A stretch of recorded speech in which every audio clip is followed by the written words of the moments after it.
dan saya semakin senang karena pada saat itu di dalam ajaran kami yang lama itu bahwa nanti kalau kita meninggal kita punya pahala yang besar, kita akan mendapatkan bidadari. Nah, itu mantap sekali toh, bidadari. Dan acuannya kami kalau di situ ada kegiatan kerja bakti atau kerja untuk ngepel musola, ngepel masjid, itu kami diberi acuan bahwa ini pegang tangannya bidadari, kita lebih semangat lagi, Pak. Oh gitu. Tapi memang terasa nggak Pak ada pegang bidadarinya? Terasa, Pak. Rasanya tongkatnya itu, Pak. Oh. Sebelum jadi wali kota mungkin. Oh, sebelum jadi wali kota. Iya. Oh ya. Jadi gimana nih ceritanya kok bisa punya nama sama persis dengan Bapak Presiden? Apa memang ada hubungan kerabat apa bagaimana, Pak? Saya kurang begitu tahu, tapi karena dari orang tua yang memberi nama. Oh, orang tua memberi nama. Kebetulan saja. Oh, mungkin kebetulan saja. Ya. Luar biasa nih. Saya juga kaget ini waktu dengar namanya sama dengan Bapak Presiden kita. Iya. Cuman orangnya berbeda, teman-teman ya. Jadi nama sama, ya. Kota asal juga sama. Cuman orangnya saja yang berbeda. Bapak bisa nggak suara agak mirip-mirip Pak Jokowi sedikit, Pak? Pak Jokowi bisa, Presiden Pak. Maksudnya. Oh, nggak bisa. Tidak bisa menirukan. Ya. Saya pikir kalau bisa ini luar biasa, Pak, ya. Iya, bisa diusulkan untuk ketemu Bapak Presiden. Iya, tidak. Iya. Oke. Ya. Teman-teman, pada kesempatan ini Bapak Jokowi, ini bukan presiden ya, ini Bapak Jokowi yang punya nama sama. Bapak ini namanya juga Joko Widodo ya. Beliau akan menceritakan kepada kita bagaimana sampai beliau bisa kenal Tuhan Yesus ya. Pak Jokowi, Bapak bisa cerita nggak ini dulu Bapak punya latar belakang dulu dari keluarga seperti apa, Pak? Terus Bapak mungkin sambung dengan didikan di dalam agama Bapak yang lama seperti apa gitu. Jadi puji Tuhan, saudara, saya akan menyampaikan cinta kasih Tuhan bahwa waktu sebelum saya diselamatkan Tuhan, dipanggil Tuhan untuk menerima Tuhan Yesus secara pribadi, saya latar belakang keluarga besar kami adalah Muslim. Jadi dari dua saudara, adik saya juga Muslim, saya juga Muslim. Pak, sorry Pak, suaranya kalau saya dengar-dengar agak mirip juga dengan Pak Jokowi. Iya, agak mirip. Ya lanjut Pak, lanjut. Kemudian saya belajar di SD situ aja di Sukoharjo juga. Tapi kalau sore itu saya ngajinya tidak di daerah saya, tapi beda daerah lagi. Itu kami bergabung dengan Yakari. Ya, Yakari yang sekarang berubah menjadi Lemkari, kemudian untuk tahun ini menjadi LDI yang lebih terkenal dengan LDII-nya. Oh, kalau awal-awalnya adalah DH. Ya, singkatan dari apa tuh Pak? LDII. LDI itu Lembaga Dakwah Indonesia, Islam Indonesia. Oh, oke. Bapak bergabung di situ ya? Iya. Setelah itu saya di situ dididik untuk belajar tentang Al-Quran, tentang membaca. Kemudian kami belajar, semakin hari kami semakin mengerti tentang agama Islam itu seperti apa toh. Kemudian kami belajar terus. Di samping itu kami juga ikut membantu mengajar ke mereka. Kami datang ke musola-musola setiap desa-desa. Setiap kami puasa, bulan puasa itu pasti kami ikut musola yang dimana ada, dan saya ikut mengisi ceramah-ceramah itu. Oh, berarti istilahnya pernah jadi ustadz juga dulu Pak ya? Iya. Oke, luar biasa. Oke Pak. Kemudian juga ngajar anak-anak ahli batak ngaji itu. Oh gitu. Sambil kami belajar tentang Islam yang lebih dalam lagi.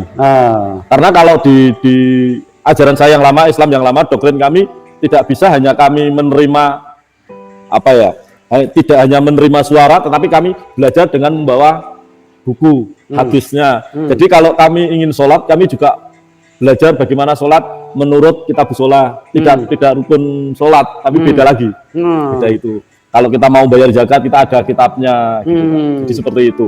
Dan itu semakin saya senang. Saya belajar itu sampai SMA mungkin. SMA saya belajar dan saya semakin senang karena pada saat itu di dalam ajaran kami yang lama itu bahwa nanti kalau kita meninggal kita punya pahala yang besar, kita akan mendapatkan bidadari. Nah, itu mantap sekali toh, bidadari. Dan acuannya kami kalau di situ ada kegiatan kerja bakti atau kerja untuk ngepel musola, ngepel masjid, itu kami diberi acuan bahwa ini pegang tangannya bidadari, kita lebih semangat lagi. Oh gitu. Tapi memang terasa nggak Pak ada pegang bidadarinya? Terasa Pak. Rasanya tongkatnya itu Pak. Rasa tongkatnya itu yang luar biasa. Tapi karena mindsetnya sudah seperti itu, kami senang melakukannya, Pak. Pada zaman dulu kami harus pakai sepeda, ya, kayu sepeda jauh, kemudian kami memberitakan itu, ngajar ngaji dari alibata itu, Pak. Oh, jadi doktrinnya seperti itu ya, iya. Pak ya? Jadi kita semakin berani, semakin semakin bergairah karena punya rangsangan itu, Pak. Tidak terasa capek. Iya, karena sambil pegang bidadari. Dengan naik sepeda pun. Gitu ya. Iya. Terus pegang-pegang begitu nanti bidadarinya mau diapain, Pak? Saya tidak tahu, Pak. Oh, nanti di surga. Oh, nanti di surga. Urusannya ya, pegang dulu. Pegang saja, Pak. Oh, begitu. Ya. Itu. Kemudian setelah itu kami lulus SMA, kami keluar, Pak. Jadi karena kondisi keluarga kami juga enggak begitu kaya, biasa-biasa saja. Saya keluar ke Semarang ini kerja, Pak. Tapi kehidupan kami yang lama, yang waktu kami masih sekolah itu sangat berat. Saya senang berkelahi, minum gitu, Pak. Ya. Jadi kalau mungkin ya seangkatan saya kalau mau ke komplek di Solo itu ada namanya Silir, Pak. Apa komplek anak-anak nakal itu. Jadi Bapak di situ? Saya di situ dan saya biasanya, dan orang-orang sana manggilnya Simba. Oh, Simba. Iya. Simba. Kemudian dekat situ ada toko yang namanya Luwes, itu alun-alun Solo, Pak. Ya. Parkiran di situ. Biasanya saya kalau di situ ada minta ngemel anak-anak itu loh, pelatur-pelatur itu. Jadi ceritanya bareng-bareng gitu. Jadi preman nih ceritanya. Iya dulu, Pak. Waktu SMA-nya seperti itu kami. Oh, beda dengan Bapak Presiden yang beda, Pak. Jauh. Beda jauh. Ya. Ini Pak Joko. Kehidupan di masa-masa sekolah seperti itu. Ya. Padahal saya ada di Sukoharjo dan saya kumpul dengan mereka itu di Solo, Pak. Jadi orang tua tidak tahu bagaimana kehidupan saya di luar. Jadi itu. Kalau zaman muda saya, kalau ada masalah apa-apa kan ada backing. Jadi tidak ada masalah, Pak. Gitu. Kalau dulu kan gitu. Jadi kami sering minum, sering mintai anak-anak nakal-nakal itu di alun-alun. Dan sampai sekarang itu masih tempatnya masih ada. Iya, alun-alunnya jelas masih ada. Kalau sekarang yang sudah tidak ada Silir, Pak. Silir itu komplek pelacuran, tapi sekarang sudah dirubah menjadi pasar loak atau apa itu. Pasar barang-barang bekas itu. Ini puji Tuhan kita ketemu sekarang, Pak. Kalau dulu saya juga nggak berani ketemu Bapak. Pasti saya menghindar juga. Iya. Kemudian itu setelah saya ke Weleri, saya lebih sebetulnya saya juga belum bertobat. Saya sebelum tinggal di Weleri, saya tinggal di Simpang 5, Pak. Di Simpang 5 itu kalau anak-anak sekarang bilang anak-anak pang. Anak-anak pang. Ya. Saya enggak menyebut saya anak pang karena saya tidak mau. Tidak mau. Kalau di sana kehidupannya ya itu, kalau malam ya luyur. Kemudian dulu karena kami tidak punya uang, kami pakainya lem fog itu, Pak. Lem fog. Iya, itu asik sekali itu. Dana itu. Kemudian setelah itu kami punya pemikiran saya harus kerja gitu. Kemudian saya kerja cari kos-kosan di Gang 6. Di Penyanggiringan itu saya berusaha dagang. Dagang, kemudian ada satu kos saya itu juga orang LDII sama-sama. Dia orang Klaten. Dia share dengan saya banyak sekali tentang, yuk kita gabung. Kalau dulu di sini kan tidak ada LDI, Pak. Kami harus gabungnya ke Kendal. Gitu. Terus kalau zaman ajaran saya itu, kalau kita mangkul, kalau orang bahasa Indonesia mangkul itu apa ya? Berguru lah. Minta artinya bismillah itu artinya apa? Ya itu. Kalau di doktrin di tempat saya dulu itu seperti itu, Pak. Jadi kami tidak hanya membaca saja, tapi saya langsung tahu dari ustadznya. Artinya seperti apa toh? Gitu loh. Jadi seperti itu.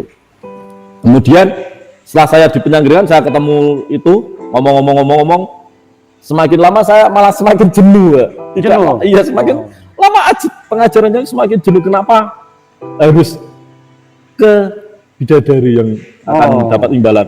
Kita punya ganjaran yang banyak, kita semakin di surga semakin senang.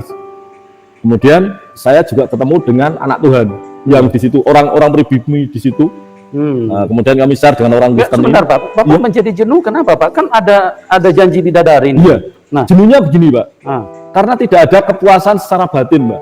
tidak ada kepuasan secara Iya, batin. secara batin. Ya, adanya itu hanya rasa kehausan, rasa ingin tahu terus, tapi semakin saya ke dalam semakin enggak mudeng gitu loh. Semakin Kenapa nggak mudeng. acuannya hanya itu, tidak Cuma acuannya bidadari itu aja. hanya itu. Kenapa dalam doktrin waktu saya apa saya mampu ya? Dijanjikan Itu kan begini, berapa Pak. bidadari Pak waktu itu? 72, Pak. 72. Iya. Oh iya. Itu kan begini, Pak. Karena kalau yang ajaran saya dulu bahwa orang yang mau masuk ke surga itu harus melewati Siratul Mustaqim. Rambut yang Iya, yang dibelah itu. dibelah itu Hmm. secara logika tidak mungkin. Hmm. Karena kalau kita dibangunkan secara jasmani utuh, kita melewat tetap tercebur. Pasti Pak. Iya toh. Tapi kalau kita bangun hanya roh, tetap selamat karena kita melayang. Roh itu melayang tidak berjalan. Iya, iya. iya.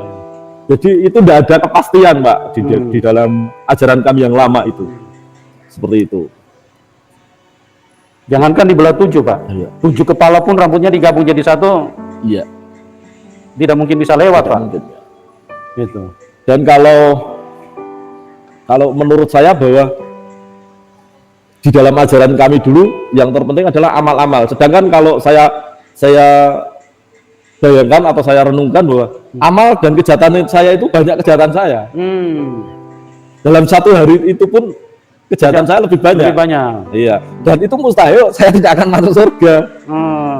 Ya itu. Kemudian saya ketemu dengan anak Tuhan yang tetangga kos saya itu, saya share, saya banyak tanya, oh gimana tuh ajaran kamu? Walaupun di dalam hati saya juga tidak percaya. Bapak juga nggak percaya? Nggak percaya. Cuman kepengen nanya tuh. Pengen tanya, bagaimana tuh ajaran kamu? Gitu. Terus? Setelah itu dia ngajak saya ketemu dengan hamba Tuhan.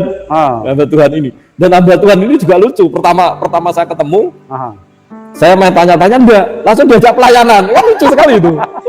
Aku tuh, ini gimana tuh? Bapak nggak kasih tahu Bapak Islam? Iya, Kasih dia tahu? udah tahu saya Islam. Sudah tahu? Udah tahu. Tapi diajak Dia pelayanan. ajak pelayanan. Duh, iya sih yo. Kemudian saya ya ikut aja pelayanan. Duh, aku sampai di pos PI itu juga bingung. Kenapa ya nyanyi puji-puji? Dah aku bingung salah lu. Iya sih. Setelah itu pulang, waktu itu kan kami jalan kaki, Pak. Ya. Jalan kaki terus. Sampai di situ kami dongeng. Dan lucu, Pak. Hamba Tuhan ini sudah punya keluarga, Ya. sudah punya keluarga, dan waktu saat itu saya jualan bubur.